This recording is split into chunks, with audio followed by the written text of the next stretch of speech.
بسم الله الرحمن الرحيم. من مركز ومدينة فوق محافظة كفر الشيخ نقدم لحضراتكم النهارده موهبة جديدة. جريدة وموقع الحلم العربي نيوز تعودنا دايما بنجيب المواهب والشباب الصاعد اللي بيقدم لنا حاجات بتفيد المجتمع وبتفيد الطلبة. جميع فئات المجتمع ان شاء الله هتستفيد من معاذ. تعرف باسم حضرتك؟ معاذ محمد فريد المهدي. لا، الاسم تاني، صوت عالي. معاذ محمد فريد المهدي. اهلا بيك يا معاذ. قبل ما اوصف وقبل ما اقول، حضرتك هتقول لنا انت النهارده بتقدم لنا ايه؟ انا معاذ شغال في مجال الذكاء الاصطناعي، بقدم العديد من المجالات، في حيث ان الاعلانات اللي بتظهر على التلفزيون او كده بنشتغل بيها دلوقتي بادوات ذكاء اصطناعي مجانيه. بنعمل بيها اعلانات للذكاء الاصطناعي للشركات، للمطاعم، للمحلات، للمنتجات بدون تكاليف عاليه، وفي نفس الوقت تكاليف هاديه وجوده اعلى. وطبعا كل الكلام ده بقى مدعوم من خلال كورسات ومن خلال فيديوهات تقدر تتعلمها من على اليوتيوب بسهوله. لو انت طالب، لو انت مهندس ديكور، كل الذكاء الاصطناعي يقدر يساعد اي حد في مجال الشغل. دخل في مجال الطب، دخل في مجال الهندسه، دخل في مجال الزراعه، دخل في مجال الكمبيوترات والات وتطوير الالات والزراعه والكلام ده كله. فالذكاء الاصطناعي ما بقاش في مجال معين وما بقاش عباره عن ترفيه، لا ده بقى اداه انت ممكن تحقق منها ربح كبير، ومش اداه سهله انك تريحها من ايدك في 2025. معاذ، يعني الحقيقه معاذ طالب يدرس في الصف الثاني الثانوي مدرسه فوق الثانويه المشتركه، ومن الطلاب المتفوقين. دايما العلماء كده بيبقوا يعني متفوقين او في مكان اعلى شويه من اقرانهم من الطلاب. بص، احنا بالراحه كده، كلمه الذكاء الاصطناعي ديت حاجه جديده علينا وعلى اذهاننا، خاصه الجيل بتاعنا. احنا كان اخرنا انت عارف يعني. أيوة. تمام. فانا عايز اوصل المعلومه ببساطه شديده، ازاي كل فئات المجتمع لما تستخدم الذكاء الاصطناعي او الذكاء الصناعي هتستفيد منه. يعني مثلا ايه، واحد يقول لك ده الذكاء الصناعي ده خاص بالبرمجه، خاص بمواقع التواصل الاجتماعي، هعمل فيديو احط صوره خليها تتكلم، هل هو قاصر على ده فقط؟ لا، ما هوش قاصر على ده. اشرح لي بقى بالتفصيل على مالك. تمام. نبدا مثلا بحيث الطلاب، كاننا احنا طلاب. ايوه. الطلاب مثلا لما بتيجي تذاكر او كده، ساعات في تطبيقات دلوقتي او مواقع جديده ظهرت بتساعدك انك تلخص الكلام اللي انت بتذاكره كله في مفهوم بسيط وفي حاجات شكلها احلى، بحيث انها تحمس نفسك للمذاكره اكتر. أيوة. يعني بحيث بدل ما اذاكر 20 ساعه، لا انا ممكن اذاكر 5 ساعات ويبقى التحصيل اكتر من ال 20 ساعه اللي كنت بذاكرها. معقوله؟ تمام. وممكن استفيد اكتر. ممكن تستفيد اكتر. تمام. يعني مثلا لو افترضنا، تعالى نشرح مثال بسيط على موقع شات جي بي تي. اتفضل. شات جي بي تي دلوقتي بقيت بتخش عليه تكتب له السؤال يقول لي حله لي، يشرح لك السؤال. انت مثلا لو عايز تقول له انا افهم السؤال ده ازاي، اتاكد منه صح، طب المعلومه دي انا استفيد منها ازاي لو جت لي في امتحان. انا كمثال جيت في فتره الامتحانات، كان في بعض الامتحانات كان فيها اسئله ما بعرفش احلها، فبخش لشات جي بي تي بقول له انا عايز اعرف حل السؤال ده، وعايز اعرف ايه السؤال اللي ممكن يجي. ما انا عايز اعرف برضو افهم، يعني مش عايزه يغششني. يعني انا مش عايز الراجل البرنامج بتاعنا ده يغششني، عايزه يفهمني ازاي هو حل المساله على اساس تبقى بالحل. ايوه، بالشرح. ولو انت فهمتش حاجه بيعيدها لك، بيعيد لك تاني. ممكن كمان تكلمه صوت لصوت. يعني انت ممكن ترن على شات جي بي تي من الخاصيه اللي هي بتاعت الدعم الصوت، وتكلمه وهو يفهمك المساله كانه استاذ قاعد معاك. هل ممكن البرنامج ده معاذ، معلش انا نقف عند دي بعد اذنك عشان نوضح للطلبه بالذات، هناخد فئه كده عشان نوضح لهم. هل ممكن الطالب فعلا يستغنى عن الدروس الخصوصيه مثلا كمثال، الحاجات اللي مؤرقه الناس، ما هي دي بتشمل المجتمع كله؟ هل ممكن يستغنى من الدروس الخصوصيه ويستعين بالذكاء الاصطناعي ان هو يعينه على المذاكره في كل المواد؟ بص، الذكاء الاصطناعي دلوقتي حاليا مقتصر في حاجات معينه على الطلبه وكده. تمام. فهو مش وسيله انها، يعني مثلا لو افترضنا ان المدرس دلوقتي بيشرح، لو افترضنا ماده تاريخ، بيشرح الماده، بيقول لك مثلا لو افترضنا احداث اسكندريه مثلا ايام لما غرقت، بيشرحها بنفسه ويوديك دلائل وبيقول لك بما تفسر والاسباب. دلوقتي في مدرسين بتعامل معاهم بيقولوا لي مثلا احنا عايز اخلي الفيديو بتاعي ممتع للطالب بالذكاء الاصطناعي. طب ازاي؟ بيقول لي مثلا انا بشرح دلوقتي معلومه للطلاب، يعني انا عايز شكل اسكندريه، انا مش هبقى مثلا بشرح والشكل قدامي، يعني انا عايز اوريهم الشكل وانا بشرح لسه بتكلم. صوت وصوره. عايز اعمل فيديو معاذ يحاكي اللي انا بحكيه، بحيث الطالب يعيش قصه مش يعيش درس. تمام. انت ممكن تعمل ده. فبالتالي يستغنى عن اسلوب الاستاذ ويتجه لاسلوب الذكاء الاصطناعي، لان احنا اغلبنا دلوقتي بقينا نتفرج على يوتيوب، تيك توك، فهنا بنحب المشاهد دي، ملينا من المشاهد التقليديه ونروح اذا المدرس كده هيستعين بادوات جذب بحيث الانتباه حضرتك انت اثناء الحصه، بحيث ان انت تستوعب، يبقى سمعت يبقى وشفت. يبقى متميز ويبقى عن غيره حاجات كتير. ده بيعمله الذكاء الصناعي. من طريقه انك تحول صوره لفيديو بناء على اللي بيشرحه المدرس. بتقول الكلام ده لشات جي بي تي وهو بيعمل لك الكلام ده من خلال مواقع مجانيه او معينه، في كمان موقع مدفوع. ده بالنسبه للطلبه. طب دلوقتي يا باشمهندس معاذ، انا راجل دلوقتي بتاع ديكور مثلا، هقول مثلا يعني، او هختار زي والد حضرتك طبعا استاذنا كلنا. تمام. الراجل ده عايز يعمل، يعني مش هنقول غايب عنه حاجه، ولكن عنده تصميمات، لكن عايز يستعين بحاجات احدث واجمل بالعصر وحاجه تواكب العصر. هل ده متاح في الذكاء الاصطناعي؟ متاح في الذكاء الاصطناعي. بيعمل ازاي؟ طب انا عندي مثلا قطعه ارض متر في 50 متر في 50 متر، او شقه مساحتها 80 في 80، هل هو بيعمل ده ازاي؟ اشرح لي. برضو الموقع اللي احنا بنقول عليه اللي هو موقع الشهير في العالم شات جي بي تي. شات جي بي تي ده دلوقتي انت ممكن تديله صوره صاله عندك، او موقع اللي هو روم جي بي تي اللي هو بيحول الصوره العاديه لتصميم ديكور. ايوه. بتديله الصوره، بتقول له مقاسات الغرفه، بتقول له اللي انت عايز تشرحه. يعني مثلا انا عايز الغرفه دي يبقى فيها مكتب في الجهه اليمين، وتحط هنا لمبه من النوع اللي هو كذا وتديله شكلها. هتسيبه يعالج الامر، وهتقول له افرش السجاد لونه احمر، هيفرش السجاد لونه احمر. ان شاء الله. مثلا انا عايز احط لونها نبيتي، هيخلي لك لونها نبيتي. تقول له مع الحفاظ على الاسلوب. وفعلا بالفعل اشتغلنا مع الدكتور محمد سلموني، بحيث ان احنا عملنا له تصميم الشقه بتاعته من الطرقه بالذكاء الاصطناعي. حولنا له طرقه، قال انا عايز هنا برواز اللي هو بيبقى الجبس اللي هو بيبقى على الحيطه. تمام. قال لي انا عايزه معاذ لونه فانيليا، عملت له فانيليا. وقال لي طب انا عايز حاجه ثانيه يبقى مفروشه، فرشت له هناك مكتب وفرشت له فرش سجاد رصاصي. تمام. ودخلنا على باستعانه بقى بالخبير الوالد طبعا. ده اكيد يعني. تمام. باخد المعلومات من الوالد، وبعد كده انت لان انا ما عنديش خبره في مجال الديكور ذات نفسه. عندك كام سنه معاذ؟ عندي 17. 17 سنه. حاسس ان الذكاء الاصطناعي اضاف لك في حياتك الخاصه حاجه؟ يعني اضاف كتير قوي، يعني كبيره جدا، بحيث ان من الناحيه المهنيه. احنا عايزين نوضح ده. ايوه هي دي بقى اللي عايز اتكلم فيها. جماعه العاطلين اللي قاعدين على القهاوي، يا جماعه في شاب جميل اسمه معاذ عنده 17 سنه، عرف ازاي يخترق كل الحواجز ويسرح بخياله ويطبق ده عملي، والراجل بيصرف على نفسه من الشغلانه بتاعته دي. الذكاء الاصطناعي حاجه جديده. طيب كلمه توجه لهم بقى عشان بالمره كده الاخوه اخواتنا وحبايبنا. يعني بدل ما تقعدوا على القهوه ولا حاجه زي دي، ممكن تستثمروا في وقتكم. طب يا عم انا مش عارف الذكاء الاصطناعي ده بيتعمل ازاي، اجي لك يعني ولا اعمل ازاي؟ تعالى في كورس بيعلمك بالذكاء الاصطناعي. ما فيش فلوس بقى وانت غالي تعالى نعمل لك دوره مجانيه، مفيش مشكله. الله جميل قوي قوي. ما هو بمناسبه طبعا انت عارف يا معاذ ان انا مش بعمل اي حاجه لحد بفلوس. تمام. بمناسبه التسجيل ده ان شاء الله بندعو جميع الاخوه في مدينه فوه، مركز فوه محافظه كفر الشيخ، من خلالك اهوت واحنا قاعدين على نهر النيل، وبنقول لهم يا جماعه دوره مجانيه معاذ عاملها بالذكاء الاصطناعي، هيعلمك باي فئه، اي حد طالب سواء راجل صنايعي، سواء ازاي يستخدم الذكاء الاصطناعي في شغله ويفيده. طيب طالب ما عندوش اي صنعه، ممكن اقول له كمان قول اتفضل. الطالب مثلا اللي ما عندوش اي صنعه وقاعد مثلا في البيت مالوش شغلانه، ممكن يتعلم ازاي يبدا مجال اعلانات بالذكاء الاصطناعي.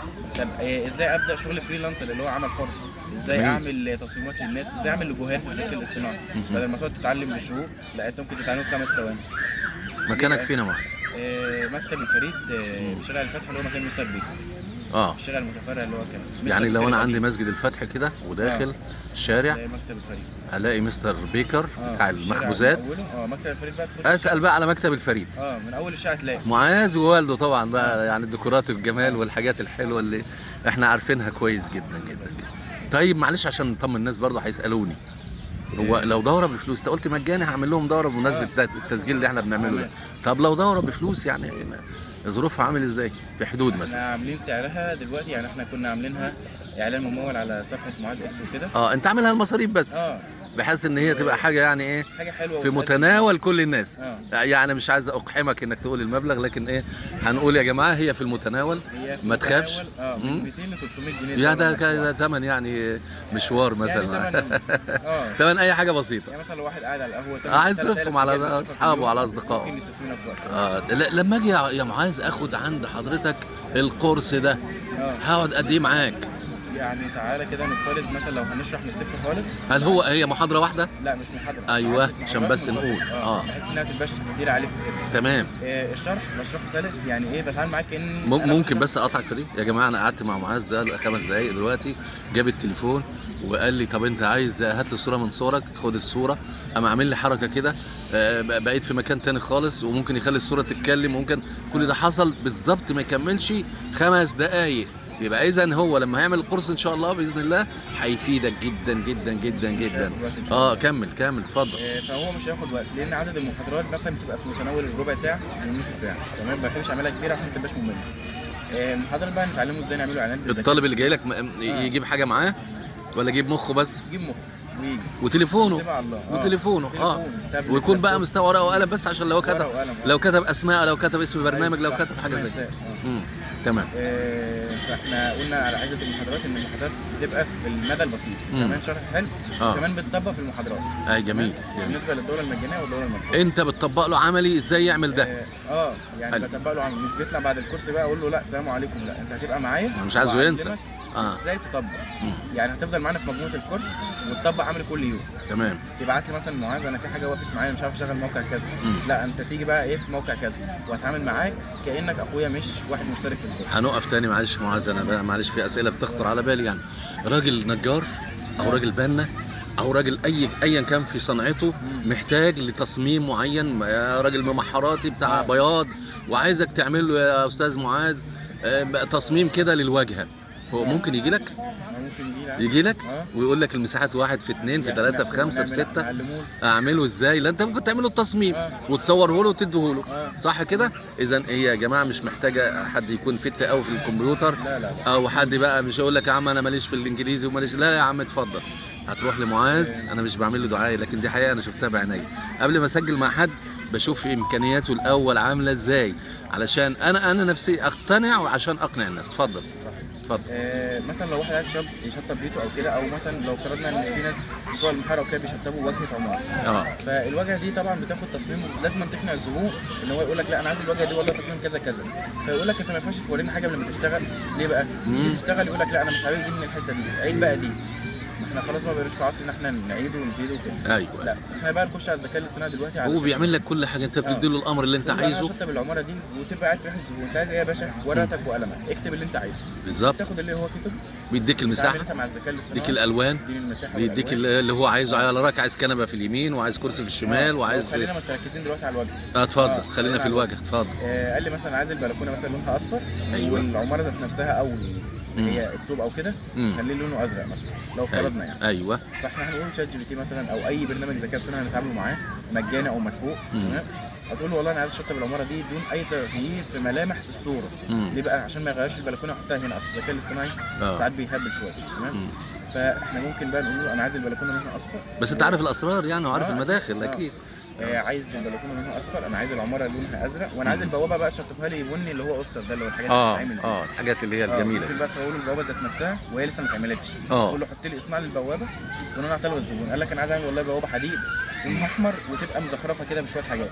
هتكتب الطلب بتاعه وانت بخبرتك مع الذكاء الاصطناعي البسيطه، تخش مع تليفونك، تابلتك، لابتوبك، اي حاجه، تخش تقول له انا عايز اعمل البوابه، انا لسه ما شفتش شكلها ولا اعرف تفاصيلها، اعمل لي باب المقاسات دي. تروح انت تاخد المقاسات تقول والله المقاسات كذا في كذا، لو افترضنا مثلا يعني مثلا كام متر في كام متر، تمام. بتقول له المقاس على شات جي بي تي، وبعد كده تقول له انا عايز اعمل بوابه. يعني عشان ما ندخلش في تفاصيل الممله الناس هتمل مننا، احنا عايزين نقول الاتي: لو انا راجل دلوقتي اهوت خلصت كليتي وانا مش لاقي شغلانه، واول الشغل اللي موجود ما يناسبنيش، مش عارف اشتغل في مصنع، مش عارف اشتغل في مضرب، مش عارف اركب توك توك، مش دي الاعمال المتاحه حاليا. طيب هل ممكن يا استاذ معاذ لما اجي لك تعرفني ازاي اشتغل على الذكاء الاصطناعي ومن خلاله اقدر يعني مساحتك الماديه احسن او استفيد او اكسب فلوس، بحيث بقى كده انا قاعد على التليفون 24 ساعه. مظبوط، صح.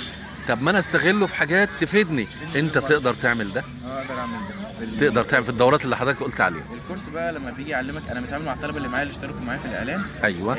تعاملوا معايا ان هم اخواتي وانا فاهم معاهم كده طبعا، تمام. بحيث ان هو قال لي انا عايز اطلع من الكورس لما انا كاتب في الاعلان ان هو في فرصه توظيف. ليه بقى انا كاتب كده؟ عشان اشجعه ان هو يشترك، وعشان طب قول أشجعه لنا إن بقى هو فرصه يستخدم. التوظيف دي عباره عن ايه؟ توظفه فرصة فين؟ التوظيف بص يعني هتوظفه مجال فين الإعلان بالظبط؟ بالذكاء الاصطناعي. يعني احنا جميل. شركتنا شركه معاذ اكس متخصصه في الاعلان بالذكاء الاصطناعي. امم تمام. واحد عايز يعمل اعلان للمطعم، فانا هبقى مثلا انا مش فاضي الوقت كل ده، يعني كام واحد بيجي لنا يعمل صحيح، اعلان صحيح. للمطعم.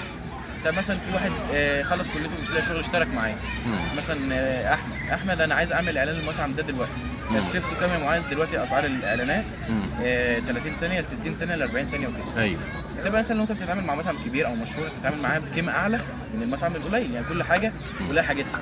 لو افترضنا ان الاسعار بتبدا مثلا من 600 ل 2000 ل 3000 مثلا، ده ده مثلا شغل الاعلان ده حقيقي. تمام. احنا أنا هنقسم بتعامل- بالنص بقى، مش هينفع كده. أكيد. تمام. هتيجي تتعامل انت اقول لك ايه، اعمل لي الاعلان للمطعم ده، اكتب لك تفاصيله، اخده منك بالليل الساعه 12 يعني. تمام. تقعد انت بقى رايق كده تخلص لي الاعلان ده، ولا انا خلصته معاذ. تمام. خلاص يبقى ليك راتب او نسبه عموله من الشغل. يعني انت هتشغله كمان، يعني يعني الاخ هو اللي هيجي يتعلم ياخد دوره عندك اللي قاعد على القهوه لا، اهو لا مالوش يشتغل. شغلانه، كمان هتعرفه ازاي يحصل على سؤال مهم بقى يا معاذ. كمان ولو ما اتفضل، اشتغلش كمل معانا كمل. هيبقى في فرصه ثانيه ان هو يشتغل حر، يعني حر مع نفسه، يمكن عنده طريق تاني. علمه ازاي يجيب العميل. يعني انا لما جيت الله بدأت عليك، تسلم. ولا بدات بلابتوب ولا بدات بفلوس كانش ولا معاك بدات حاجة. بعلم ممول. كانت مشاركات جروبات كلها ومساعده اهلي وبعض الناس. سؤال مهم بقى، هو انت عملت حاجه لشركات معينه او شغل كده جميل بقى لحاجات ناس مهمه؟ قول يعني لي قول لي يا باشا، عملت لمين وعملت ايه؟ شركه البترول المصري اللي هي بتاعت وحدات الحمام. شخص فين الشركه دي؟ القاهره. في القاهره. جميل. مديرها متياس ابو فهيم، صاحب شركه برافو وبتول. تمام. طلب مني الاعلان، شافه من على الفيسبوك من على المجموعات. يعني الوالده شيرت لي على المجموعات وكده، فهو جالي من مجموعه القاهره يعني. هي صفحه القاهره. فقال لي انا عايز اعمل اعلان، والله ان شغلك عجبني، انا عايز اعمل اعلان دقيقه، وكتب لي الفكره المعينه اللي عايز يعملها. قال لي طب ممكن بقى بعد ما عملت له الاعلان الاول اتفقنا انا هو على السعر. قال لي انا عايز دقيقه ودقيقه ونص، واداني الفكره معينه. قلت له خلاص انا هعمل لك السعر. كنت لسه يعني الكلام ده من شهرين. فقلت له انا هعمل لك الاعلان من دقيقه لدقيقه ونص، خلينا من 1600 ل 2000. وافق على السعر. تمام. بدانا فعلا ننفذ المشروع، عملته باداه فيو 3 وعملته بشات جي بي تي، موقع تحريك صور وصوت وكل حاجه. ادانا الفكره نفذناها. الفيديو الاول عجبه، قال لي الفيديو اداني بقى من افكارك الحلوه دي، انا عايزك تعمل فيديو بدماغك انت. الفيديو بقى عايز تشوف دماغك عامل ازاي. طبعا عملنا بقى فكره تسويقيه قويه انها تجذب الزبون بالنسبه له. وبالفعل عمل ممول، وعلى صفحته جاب ازيد تقريبا من 100,000 مشاهده حاجه زي كده. تمام. واتعاملنا مع كتير من الناس في كفر صقر، يعني انا اصلا مواطن قوه شرقيه. اتعاملت مع كفر صقر، جاري زبون اللي هو صاحب استاذ محمد تقريبا. اتعاملت معاه وقال لي انا عايز اعمل اعلانات والله باسلوب الاقزام اللي هي الناس الصغيره بيطبخوا بقى في المطعم، يعملوا مطاعم. فقال انا هجربك في فيديو، نفع ما نفعش خلاص مش هنشتغل مع بعض. وكنت لسه في الاول خالص صراحه. فوالله واحده واحده بدات اتعلم من على اليوتيوب وكده، ما كانش لسه في كورسات ولا اي فيديوهات اتعلمها. بدات اتعلم، اخش على الموقع اعمل حاجات غلط اروح بس انت حصلت على كورسات طبعا؟ حصلت على كورسات من على اليوتيوب. تمام.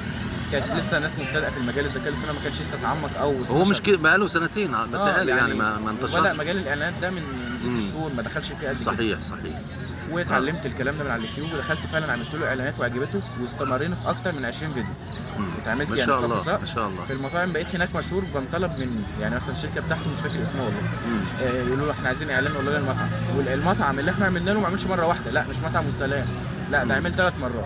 يعني مثلا مطعم كريب كورنر، هو شاف ان الاعلان بيفيده، فطبعا بدا يكرره. يعني عملنا مطعم في مراسي اللي هو الساحل الشمالي، مطعم اسماك، فعجبوا الاعلان وبدون ممول او ريسبونسر او اي حاجه. عملوا جاب الاعلان 120,000 مشاهده ان شاء الله. يعني من 3 ايام جاب 120,000 مشاهده. ما اعرفش حاليا جاب كام والله. ايوه. كريب كورنر عملت له اخر اعلان، اتعاملت مع شريف، هو اسمه شريف. اتعاملت معاه من شهر، عملت له اعلان لكريب كورنر جاب 80,000 مشاهده وثابت على كده. رائع. فالناس اللي بتخش على الكومنتات مش بيفرقهم لا المطعم، لا ده هم بيقولوا احنا لازم نيجي المطعم نجرب من جوده الاعلان. الناس تخش تقول لك اعلان ولا اروع، ليه بقى؟ لانه خدمه حلوه، حاجه جديده. تمام. افكارك بقى اللي بتضيف ده، وهي اللي بتخلي تجذب انتباه الناس مع الذكاء الاصطناعي. وانت بتعرف تستخدمه كويس يعني. انت اكيد يعني لك يعني كل يوم بتطلع حاجه جديده. دعوه يا جماعه لمعاذ يا اخوانا، اي حد عنده اعلان جرب مش هتخسر. هيعمل لك اول اعلان ببلاش. ايه رايك يا معاذ؟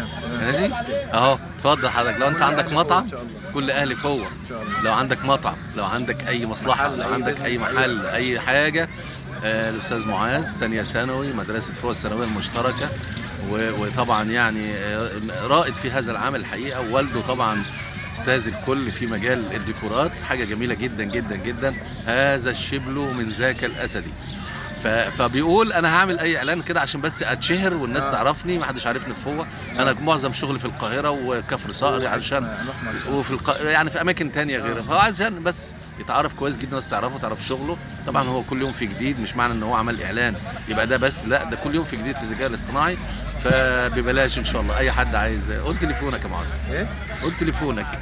قلت 010 2618 5719 010 2618 5719. اي حد عايز يعمل اعلان يتفضل. اتفضل يا باشا، وهنبدا باعلان خاص بي انا عشان لا معلش بقى عشان يعني عايز تقول ايه تاني؟ اتفضل. عايز اقول ان المجال ده مش عايزك تضيعه من ايدك دلوقتي، يعني بصراحه 2025 بجد اي حاجه بتطلع جديده والله ما تضيعها من ايدك. مجال 2012 لما عمله البيتكوين طلعت كانت قيمتها تحت الصفر، دلوقتي الواحد اشترى بس ب $100 بيتكوين، دلوقتي بقى مالتي مليونير وبقى معاه $1 مليون. فما تضيعش المجال لما يبقى بادئ من الصفر، استفيد منه، لان في المستقبل هيبقى عليه تنافس ولا هتعرف تخشه ولا هيبقى ليك لازمه فيه، لان خلاص بقى في ناس اعلى منك والسوق بقى معاهم.